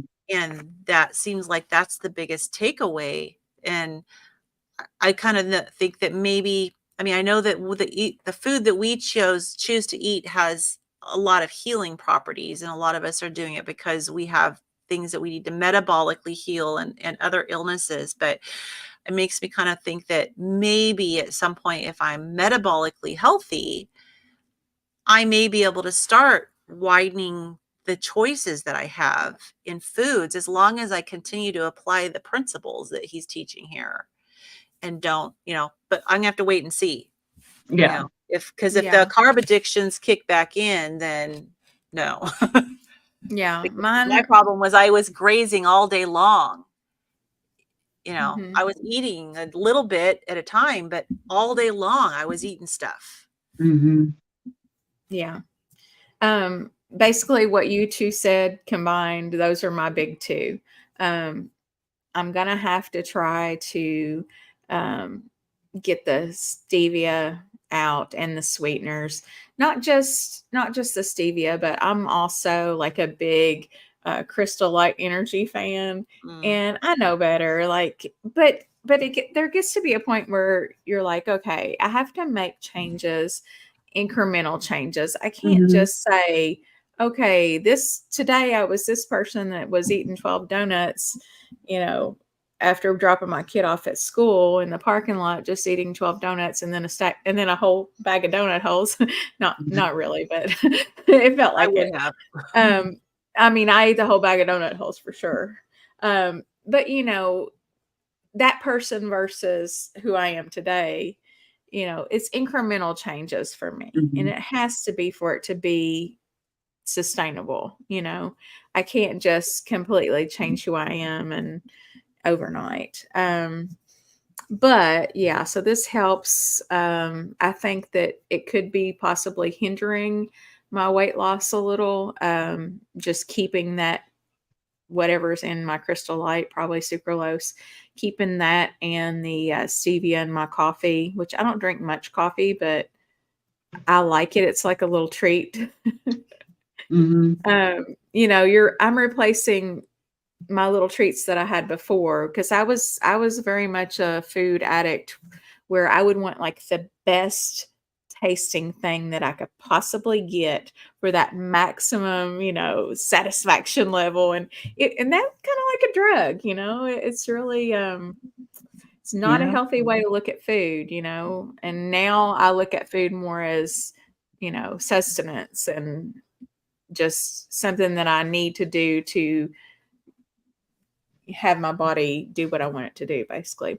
And then also, I'm starting to look at it as in where he was saying before that you kind of have to balance it out. Like if you have where you overdo the carbs one day, then you kind of need to have like a chill period the next day. It needs to balance. Yeah.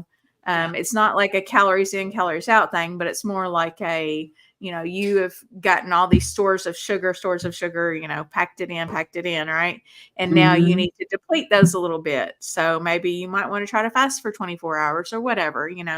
I'm definitely going to incorporate some fasting, but whereas before I was just like, I don't really see any point in fasting, and but I do see results from it when I do it. So I think I'll do that.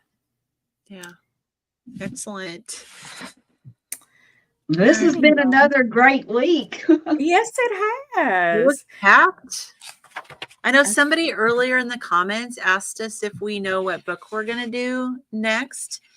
And I know we've talked about it, but if anyone wants to order, we should probably be starting to talk about it and just make a decision about what we want to do. Yeah. Does anybody have any suggestions for books in the comments? I know I provided one suggestion, but it was in our private chat. So my suggestion was, tell me what it is, Lynn, because I think you were the one that told me. Oh, that was the one by Mindy Pels. Yes. The Fast Like a Girl, and then Bubba said, sounds good to me. Something like that. Well, Bubba he mainly comes to support me anyway, so because he's my buddy. But Yeah. I think that we could all learn something from that. And also, I think that it helps to understand, like, there's a lot of people that try to say that, oh, we're all human, we're all the same. No, we're not. Hormones do make a difference, whether people want to admit it or not. They do. Yeah. Especially around, The only thing I struggle menopause. with, though, is that I struggle with this, though. Our ancestors, though, didn't say, well, she's in menopause now, so she's going to eat this. Or, you know what I'm saying? Like, I need to eat this way now because of my hormones. Or, you know what I'm saying? So I just feel like we somehow, and maybe part of it is just due to how we've damaged our bodies by eating this garbage. And I guess that's part of it. But I just am like, people are the only animals that have just totally no clue and just totally screwed up, thinking that we're better than nature and that we can make our own foodstuffs and we know better than Mother Nature or God or however you want to look at it. And so I don't know. They But may I'm not even interested experience in the menopausal symptoms that we experience in our modern life because they weren't exposed to all of the natural products that we get exposed to. Right. Well, and a lot of them didn't live that long either. True. Some of them did. A lot of them didn't. But of course, there's all these people then that talk about life expectancy and stuff. And while it's true that there were more natural accidents and things like disease could get them, I mean, basically the big factor was like dying at the babies dying at birth. I mean, there was a larger or women infant dying in mortality rate. childbirth too. Yeah, and once they made it through that point, they were pretty hardy. I mean, they found, skeletons and remains of people who, reached a more advanced age. Well, and I think probably back then, I would think that they definitely weren't counting calories or logging food or anything. They were probably just like, maybe they were more hungry. Maybe they did have more of an appetite around their hormones, right? Around their, time of the month or whatever. But they probably just ate a little more, like they weren't like conscious of it. Like, oh, I'm feeling a little, crampy today. I think I'll eat a candy bar, no. Exactly. They probably might have had a few more berries or something, who knows? Right. Well, I was thinking about the Carnivore Cure by Judy Cho as a possible option. I mean, we do have the books by the doctors that we've got Sean Baker's book.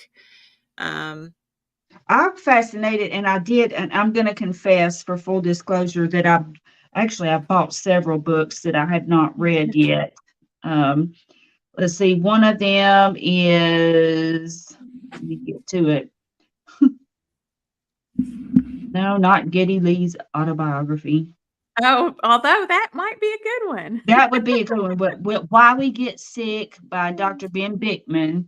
I See, just love him. that was one of mine that I had on my old list. That was one of their Yeah. original There's choices. also Toxic Superfoods by Sally K. Norton. I'm not really But I mean, into it's really that. more about vegetables because it's about oxalates. Yeah. So Yeah. And I've got then mixed. I don't know. let's see, Robert Lustig, Metabolical. That's one that I bought that I haven't read yet. Yeah, I think that would be big on my list as well. And then Brain Energy by Chris Palmer. Yeah. I really like him He's too. fascinating. Yeah, so those are 3 suggestions Just the I've fact got. that he's but- going against, like, he's literally going against like a whole system of medicine up to this point. You know, he's really, I have a lot of admiration for that man. I do too, and what he hopefully- says makes sense. Yeah. hopefully we'll get some good suggestions, you guys who are watching. Yeah. You know, give us some suggestions on what you think would be a good book to go into next time. We're gonna have to. Probably should make a decision sometime during the week. Yeah, Yeah. let's narrow it down to, you want to, so this last time what I did was I narrowed it down to, I think, 3 choices, and then I had people vote on it. Do y'all Oh, want that's to a do good something idea. like that, or Yeah, we could do that. Works just for that, me. you know, that way if there may be other people who want to join, you know, and I figured Mhm. for each book we'll probably have a different group of, you know, participators. So Yeah, and I wanted. So I guess we're gonna do what the last 3 chapters, 18 through 20, next Yeah, time, or we want to tackle. I was wondering if maybe we should. I know we talked about the Christmas thing.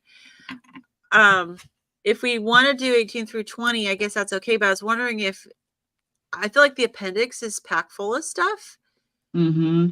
He has multiple appendices, and I was thinking it would be a shame to like skip over the appendices. And I we don't know can how do you that guys as a different, maybe a different Yeah. book, or a different book, a A different week. Yeah, so I don't know if you wanted to do like 18, 19 next We week could- and then do 20 and appendices the following, or do 18 through 20 and then have a separate one for the appendices.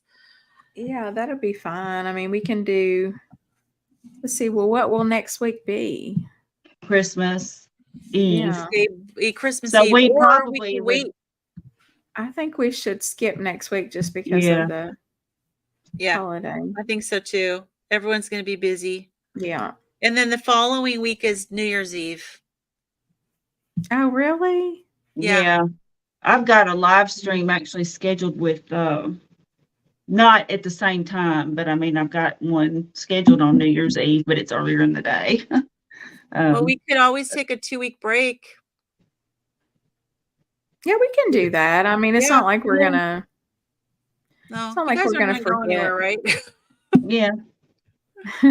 Oh, It'll think also bringing give us a energy. good chance to go back and review too, because I just have to do that anyway. Just like I you do were saying about a too. partridge in a pear tree, you know, you going back and rehashing the Good old ones. analogy. Yeah. So we got a couple On suggestions. analogies. I don't know why.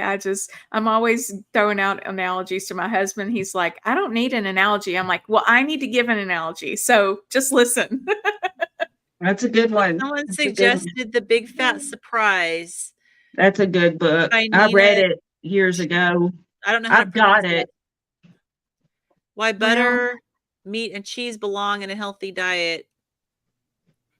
That sounds like a good one, and it's only $11.79. Well, let's see what suggestions we Dr. get, Berry's and then let's book. talk in our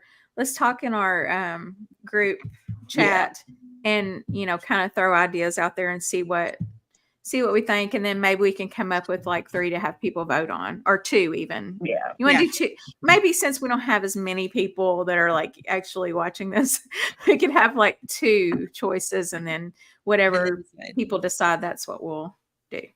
Good idea. That sounds like a plan to me. So skip 2 weeks, and then are we going to do the 3 chapters and then the appendix? Or are we going to do 2 chapters and then a chapter and an appendix? I don't care. What do y'all want to do? I mean, we can do 18, 19, and 20. That works for me. Yeah, we And could then just do, maybe we could like wrap it up with the Well, let me look and appendices. see how Yeah. many pages it is. I don't know if that makes a difference or not.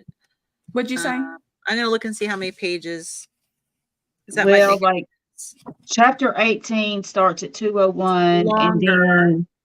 and then So 50 chapter pages. 20 starts at 235 and ends, I guess, at 230 or 251. 251. So Mhm. so we're talking about like 50 pages 50 roughly. pages. Yeah. So what do you think? I don't know. I mean, lean we've got toward- 2 weeks, so Yeah. So I think we could do 50 pages in 2 weeks. I mean, I know that Christmas is coming, but I mean, we're not going to be doing Christmas stuff the whole time. yeah, you know. we're gonna need something to I'm do. Or at least I'm not. I'm easy. Okay, so 18 through Yeah. 20. Okay, Yeah, it works for me. January 7th. Oh, that's my brother's birthday. Yep, January 7th, Okay. let's see. 2024. You need to write down the Yeah. correct year. Not gonna be going back in time. Mike says he doesn't have his appendix anymore, so that's it. So Oh, he there we can't go. participate in Sorry, Yeah. on the. you have to sit out for that one. Yeah, you got to You're sit out, done. Mike. Sorry. All right. Well, I guess we will head out of here then. Yeah. So if anybody wants to follow any of us on YouTube, I am Nurse Kim at Nurse Kimberly Lane. Carrie is at My Metamorphosis with an O, and Lynn is at Midlife Carnivore. So come on over. We'd love to have you. And I guess we'll see you guys in 2 weeks. Very And good. Merry Everybody have a Christmas, wonderful everybody. Merry holiday. Christmas and a Happy New Year. I'm going to Happy be New working Year. on New Year's Day night. So, And I will be seeing, just to promote a little bit, Saturday on my channel. I'm going to have Carrie on my channel for a live yay. stream. And then me later. After the holiday, Kim will be on my channel after, and then in the new year. So are we looking going to do forward a live or are we going to do like a pre-recorded? I like to do lives because I hate editing. Yeah, me too. Yeah, I mean, I hate editing. yeah, editing's. So I'll I get feel to obligated to edit for like other people's sake, but I don't like to do it very well. Yeah. Very So I'll get much. to really dig into your guys' stories and focus completely on you guys and what your journey has been. So I'm looking forward to that. Awesome. All right. We'll see you guys. Bye. All right. You all have a great Christmas. Happy New Year. Merry Christmas. Happy New Year. Yep. Bye. Bye.